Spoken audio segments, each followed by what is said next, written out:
Hello everybody, আপনারা সবাই কেমন আছেন? আশা করি আপনারা সবাই ভালো আছেন। আজকে আমরা দেখব যে বাংলাদেশে যারা এমবিবিএস ডিগ্রি করতে চাচ্ছেন কম খরচের মধ্যে, তারা আমরা স্বল্প খরচের মধ্যে কিছু মেডিকেল কলেজ দেখব, যেগুলোতে হচ্ছে আপনার খরচ তুলনামূলকভাবে অনেক কম পড়বে।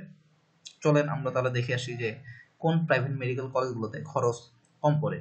এক নম্বরে হচ্ছে সাউদার্ন মেডিকেল কলেজ, তারপর হচ্ছে ব্যারিন্থ medical college, Sylhet women's medical college, মাওসী সোহাগ মেডিকেল কলেজ, তারপরে community based medical college, eastern medical college, Khwaja Yunus Ali medical college, community women's medical college, তারপরে medical college for women's Dhaka, Dhaka national medical college, green line medical college, Bangladesh medical college, Monno medical college and hospital, holy family red crescent medical college hospital.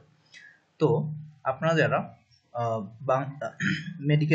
মেডিকেলে ভর্তি হতে যাচ্ছেন, তারা হচ্ছে আপনার কম খরচের মধ্যে, যদি আপনাদের বাজেটটা যদি কম থাকে, ঠিক আছে, সেই ক্ষেত্রে আপনারা এই মেডিকেল কলেজে ভর্তি হতে পারেন। তো ধন্যবাদ সবাইকে, আপনারা ভালো থাকবেন এবং মেডিকেল রিলেটেড আরো বিভিন্ন ইনফরমেশন পাওয়ার জন্য আমার চ্যানেলটাকে সাবস্ক্রাইব, লাইক, কমেন্ট করবেন। ধন্যবাদ সবাইকে।